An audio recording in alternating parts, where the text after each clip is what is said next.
God bless. What a joy it is to be able to share with you in Pentecostal Explosion 2020. I am super blessed because we wanted to make Pentecostal Explosion because of the time that we're living in. We wanted to cover as much as we could and not just make it simply a church service, but something that can cause you to think and be informative as to what we're dealing with in this time of pandemic, and especially in this year of election.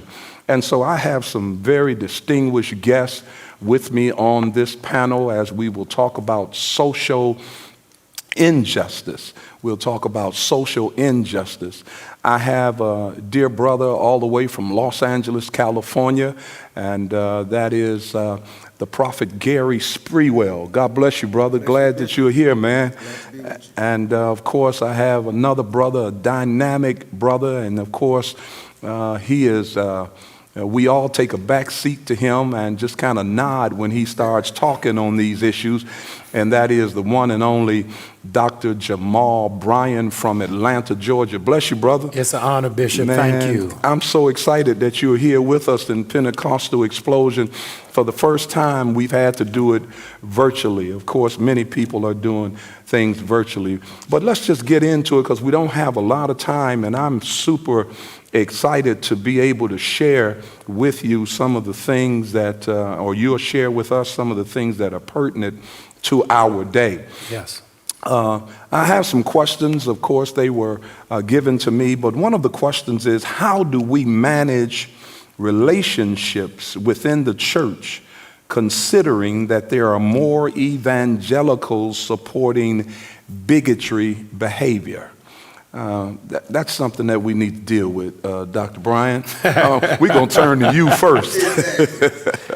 Thank you, Bishop. Yeah. That is a very relevant question. Yeah. And I hope the people here in Pentecostal Explosion will value what is taking place, because this conversation is not on CNN or MSNBC, and God knows not on Fox. Right. But is so necessary. So I don't want you all just to hear. I want you all to share this with as many people. I think, and what I'm going to say may get us in trouble, okay, is that we need to take a page from evangelicals. Okay. Evangelicals vote differently than black Christians. Okay.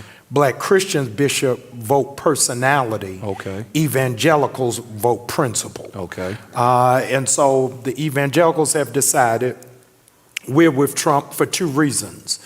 He's against same-sex marriage, mm-hmm, and he's against abortion. Mm-hmm. And so we don't care what he says, what right, he does, as long as we have those two issues. Mm-hmm. And I will volunteer myself, is that for too long, we have not addressed from the pulpit issues. Mm-hmm. It has been personality. So we said vote for Obama, mm-hmm, but never said why. Mm-hmm. We said vote for Clinton, okay, but never said why, nor did we hold them to anything. Okay. And here's what's the amazing thing is, poll data will show that many black Christians share the values of evangelicals. Mm-hmm. So here in this church, sure, and Prophet's Church, mm-hmm, my church, mm-hmm, none of us perform same-sex marriages. Right. None of us are giving counsel to go give abortion, mm-hmm, but we believe that there are other issues that have to be addressed as well. Sure. You can't say evangelicals, you're pro-life, mm-hmm, and then you're for the death sentence. Yes, yes. Those two don't get along. You can't be pro-life and you see George Floyd get killed and, right, you say nothing. Right. Can't be pro-life and you're against the police being arrested for the murder of Breonna Taylor. Mm-hmm. So I think one of the things that COGIC, AMEs, Baptists, Full Gospel, PAW has to get in their room and say, what is our agenda? Okay. So if Biden gets elected, and I'm not telling you to vote for Biden, mm-hmm, hypothetically, if Biden gets elected, what are we asking him for? Right. What is the nuts and bolts of what it is that we need? Detroit, mm-hmm, is the twin sister city of Baltimore. Yeah. So I mean, if I drop you in Baltimore and spin you around three times, you won't know you ain't in Detroit. Okay. Because the abandoned homes are the same, mm-hmm, the public, mm-hmm, schools are the same,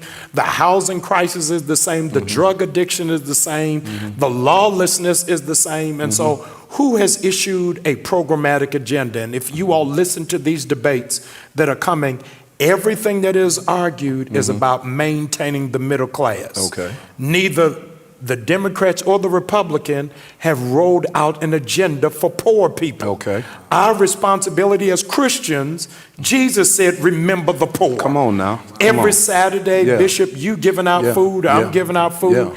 And that's a reasonable sacrifice. Sure. But that's not the responsibility of the church. Come on now. The government has failed. And so at some point, we've got to hold it up. So I think our responsibility as Christians, to go back to your question, is find out what is the common denominator. Yeah. And number two, what is the ask? You know, Dr. Brian, what you just said is absolutely true. And I often say when I'm talking to people that we as black Christians, we like the morals of the Republican Party. But yet at the same time, we have to see to our people being taken care of. And I often say that the black Christian is a group of people who don't have a political home. Wow. And what we have to do, yes, we're against abortion, same-sex marriage, but at the same time, I got to make sure that my people that I'm leading are being looked out for. Right. And so that puts us in the middle. And then another thing we got to be mindful of is we're not electing a pastor of the United States. Mm-hmm. We're electing a president, a person that will govern all people or will abide by the Constitution. And I think sometime, Brother Spreewell, some of the black Christians in particular, they lose track of that. And they say, but we're not electing a pastor. Absolutely. And if we believe the Bible, fighting those moral, and I'm not saying that the church doesn't have the position to combat moral corruption, but if you're fighting from a political standpoint, you're fighting a battle that's already lost. The Bible told us that these things are to come. So I think our job is to preach the gospel and then elect individuals. And I agree with you, Bishop. I identify as an independent, because while I don't believe in abortion and those things, there's no way I can get with number 45. There's no way I can get with most of what he says as well. So I think we've got to know, first of all, to address your question, Isaiah says that we are to do justice. And I think we have to understand that we have a responsibility to involve ourselves. Mm-hmm. Now, while my generation understands that Dr. Jamal Bryant has become the representation for us, mm-hmm. we can't leave him out there by himself. Absolutely. We've got to rally around voices like his mm-hmm. that have the education.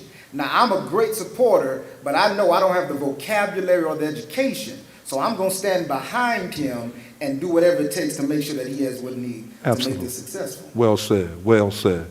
Listen, is history repeating itself? Oh, absolutely. Absolutely. I think history has a tendency to repeat itself, and I'm not sure that it's ever going to stop repeating itself. Now, I think we need to figure out what our footing in history and how we can affect change in our area. But I think history is absolutely repeating itself. Dr. Bryant? I don't have a benchmark mm-hmm. of where we have ever in the United States had a president like this. Okay. This is new charted territory mm-hmm. for me. It is not repeating itself in terms of evangelicals advancing a slave religion mm-hmm. That does not give mind to those who are melanated. It is new territory because we thought after Obama we were in a post-racial society. Mm-hmm. And now the hoods have come off. Yes, sir. And they've put on Brooks Brothers suits. Mm-hmm. And so it's new to me, and I'm mindful Ecclesiastes is right, there's nothing new under the sun, mm-hmm. But I don't know a president mm-hmm. as deplorable and despicable as this one that has offended every demographic in the nation. I've never seen on this wise. And unless something happens in terms of mobilization, we'll win again. Jesus. The absentee ballots came out the week before Pentecostal Explosion. Mm-hmm. And Bishop, you're not going to believe his picture is on the absentee ballots. Wow. So it's amazing. It's a place I've never seen and then before. it's things that are happening that as you say, you just never fathom that this kind of stuff would be happening, Yeah. you know? I sit in front of the TV sometime, and I want to believe him. I really want, you know, you want to believe the president. Right. And then you're so disappointed. Yeah. You know, you're so disappointed. But So, at what point, yeah. Bishop, and I agree that this is an unprecedented time, but at what point does the history of black men being slaughtered stop repeating itself? At Wow. what point does a generation no longer have to boycott and shut down city blocks to be heard? At what point does that history stop repeating itself? Yeah, I don't even know, Prophet, if it's a cycle. I'm embarrassed that I had to speak at the 57th anniversary of the March on Washington Yeah. to ask for the same thing Dr. King asked for. Yeah, yeah. So I don't know if it is a cycle or if it is just a continuous line. Wow. When did we come out of that cycle? I mean, just going into the laundromat, it's got to be a spin cycle, a rinse cycle, and then a dry cycle. Right. When was the cycle where they weren't killing black men? Yeah. So when we talk about history repeating itself, it is as if that period never stopped. Yeah. It has continued even now. So the day, Bishop, that we did the March on Washington, everybody named it a historic moment, for that's when Dr. King had the I Have a Dream speech. It is also, Prophet Spreewell, the exact same day Emmett Till was killed.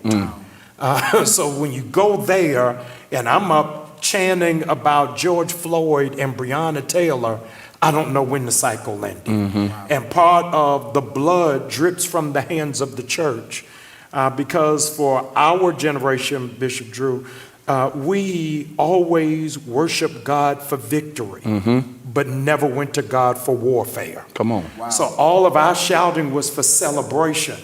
It was not for strategy. And so this Yeah. is pushing us to a place of maturity, of not turn to your neighbor, not shake somebody's hand, but our storefront faith, Satan, I'm going to tear your kingdom down. Right, And we got to right, get back to right, that right. on how it is that we fast and pray. Well, what you're saying there kind of ties into our next question. How far have we come? We have come to a place now where you say we need strength for warfare. Yeah. We need, and you preached about it earlier, we need some innovative ideas. We got to do something with the person saying, well, I got mine and I don't care if y'all get y'all. Bishop, here's what's so critical, and I want to say something to pastors and ministerial leaders. According to New York Times, a third of all churches will close after the pandemic. The reality is that 37% of black churches don't have a giving platform that is electronic, don't have streaming capability. And so how it is that we do church has got to be overwhelmingly different. Absolutely. So it's not just how I do, I got mine, you got yours. Yeah. So in our church in Atlanta, I got a studio like this, and what I said to my leaders is I got to open up our church for the churches with no cameras. Come on. I got to do it for those who don't have all of this high-tech electronic equipment to be able to move forward. I'm saying to my younger pastors, the reality is you won't inherit a building. Your bishop is going to give you a laptop. And you got to go forward. Yeah. So how it Yeah. is that we do it differently, if you can imagine, for the 60th anniversary, I said to Reverend Sharpton, for the 60th anniversary of the March on Washington, none of us may come to Washington. So if Holy Convocation is virtual, the March on Washington may be virtual. Absolutely. So Absolutely. we got to reconfigure it all. To what extent do belief systems within the African American community shape and or reflect culture and society? Yeah. I think that regrettably, we have not preached belief. Okay. We have preached feeling. Okay. The church shifted and lost its identity from televangelism. So I want to say your dad is how old? 84. 84. My dad is 76. Okay. So when your father was your age and my father was my age, just so you have it in a vacuum. It's for younger people who are watching. Bishop Sheard Sr. didn't have no issue with Bishop Bryant as a person. But Bishop Bryant wouldn't have been preaching for convocation. Okay. Okay. Okay. So the distinction, I want to say this for younger preachers, is before television, COGICs, Baptists, AME, Apostolics knew what they believed. Right. Wow. All right? Right. So Jamal Bryant was not coming Right. to your To convocation. COGIC to methodize Yes, us. to COGIC. But here's what's amazing. Uh-huh. The people in COGIC knew why. Uh-huh. Right. So it had nothing to do with my personality. Right. Says, oh no, Yeah. they don't believe. So our fathers preached doctrine.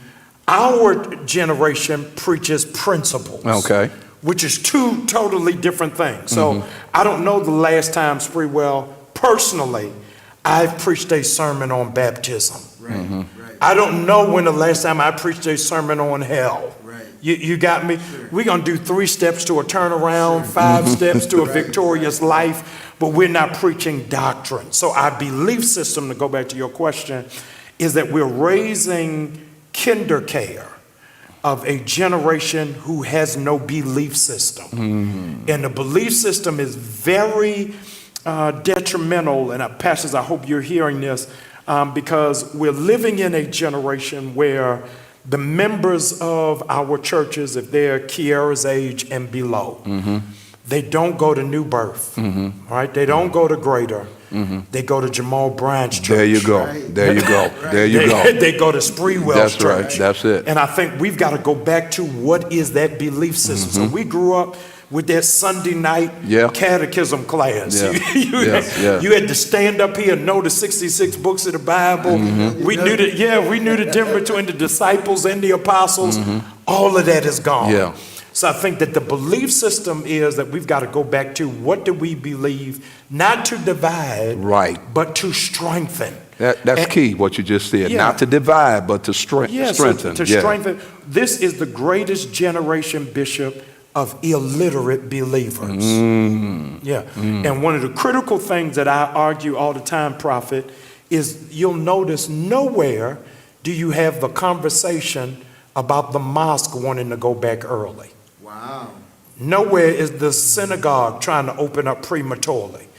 Only in the black church have we found ourselves willing to risk our lives on corporate worship because we never taught individual devotion. Wow. So most of our members don't have a prayer life outside of prayer meeting. Right. They don't know how to study the Word of God outside of Bible study.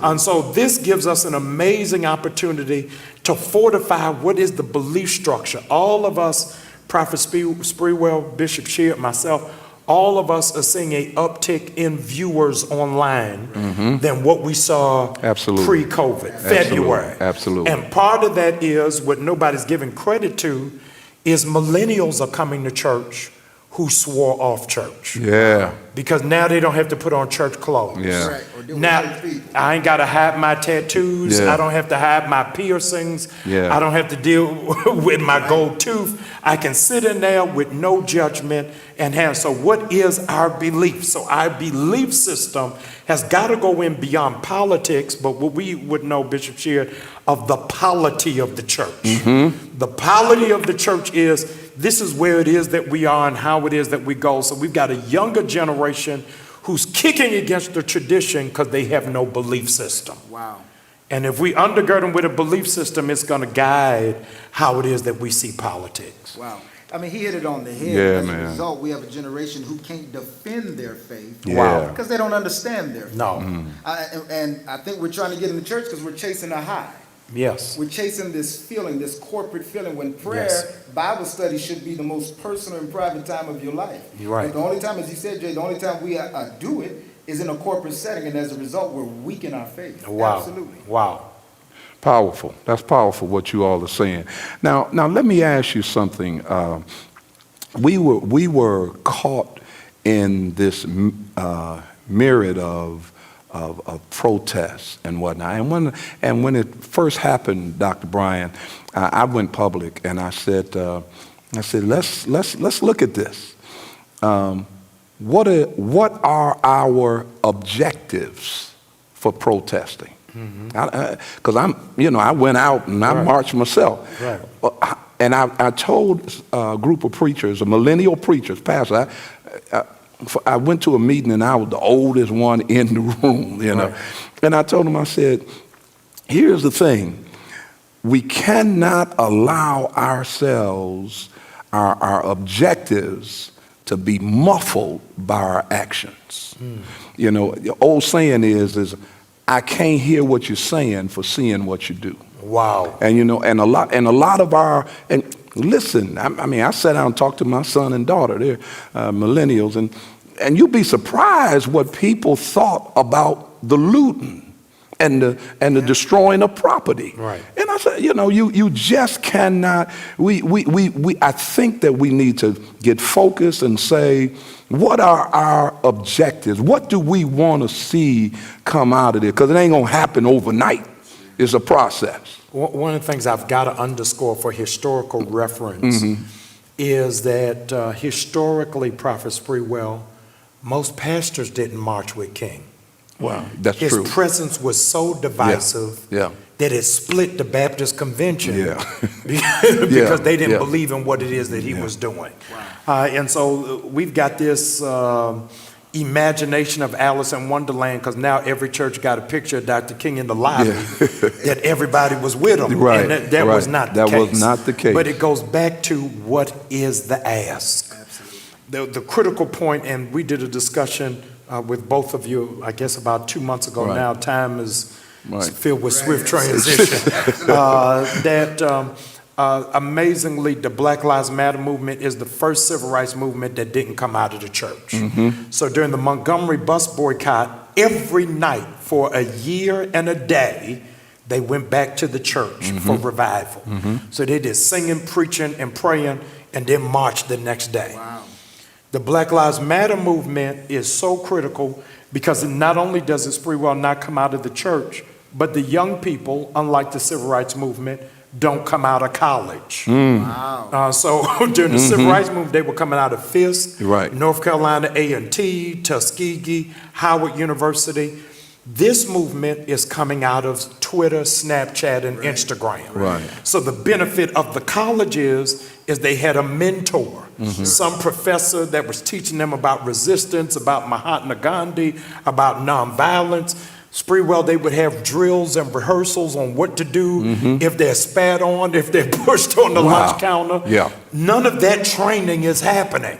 It is just organically taking place, and you have to add to that the absence of the church bring a spiritual place. Wow. So we've got to have a place of understanding of how do we be a part of something, the church.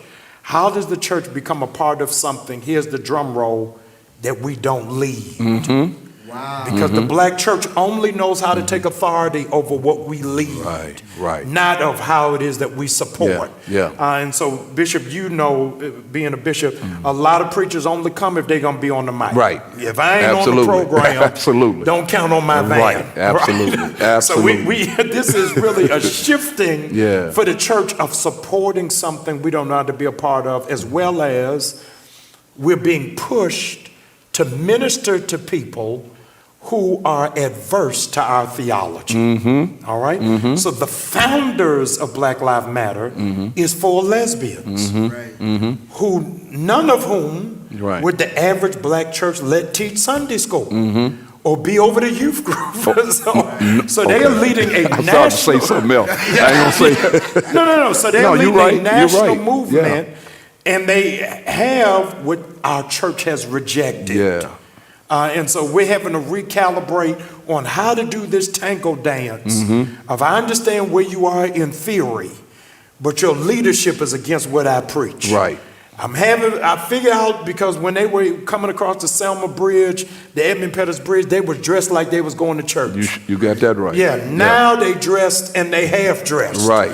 So Right. it's everything that's countercultural to the church. Yes. Is in Black Lives Matter movement. Yeah. And so we've got to take on the cape of Paul to be all things to all people. And You're I right. say to older preachers in my city, and I say to some preachers who are listening, is some of these marches are not for you. Send the youth from your church.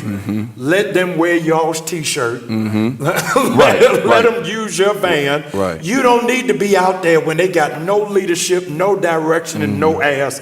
And preacher, you got pre-existing conditions. You shouldn't be outside Stay anyway. home. Stay, So stay all of home. them things Don't gotta be say we added. called you. We didn't call you to come out here. Go ahead, Spree. Well, I want to say two things. First of all, Dr. Bryant, you said a mouthful, but I think it's important that we understand, and this is a little saying that I've been saying, protest without policy is pointless.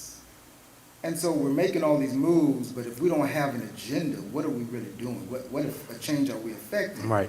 But I think also it's so difficult, and I'm glad you said what you said about Black Lives Matter, because there are a lot of people, like my grandma would say, throw the baby out with the wash. Right.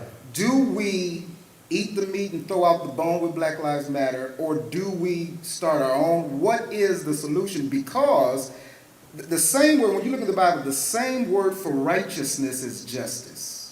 The same word justice is righteousness. So we've got to do something as the church.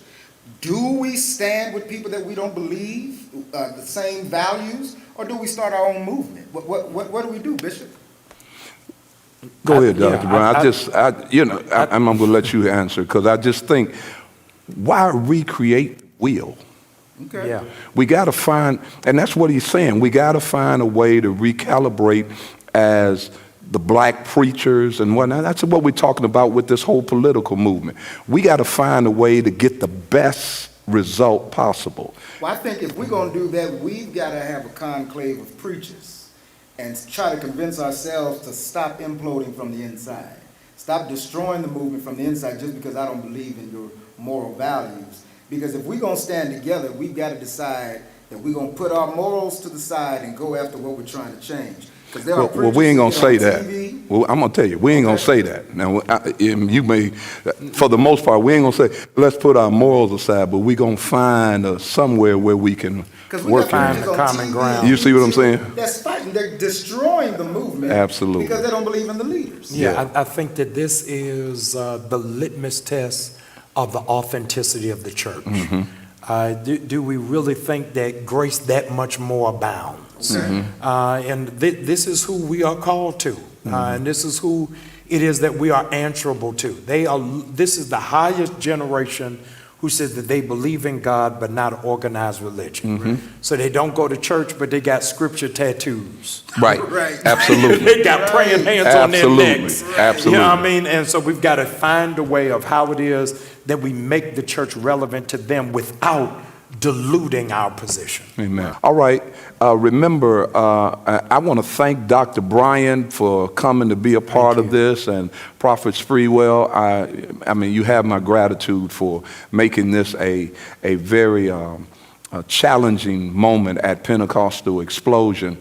And we want to encourage every person, if you have not answered the census, please do so. You can go and get census on 2020.gov, I think.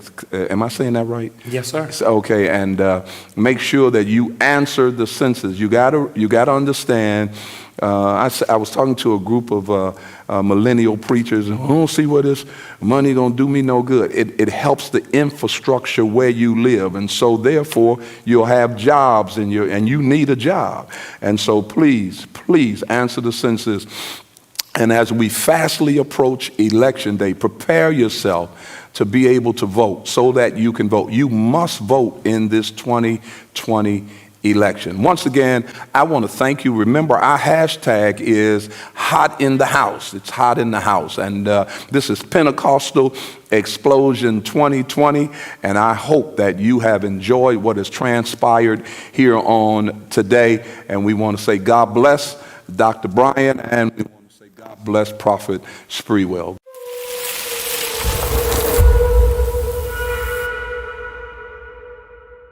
Listen, I want to invite you to share with us on tonight. Tonight will be a great night. You have the Bishop Frank Anthon White all the way from New York. He'll be preaching, and I know that you don't want to miss tonight. It's going to be a great night. It will be hot in the house. That's hashtag hot in the house. Please join us tonight. God bless.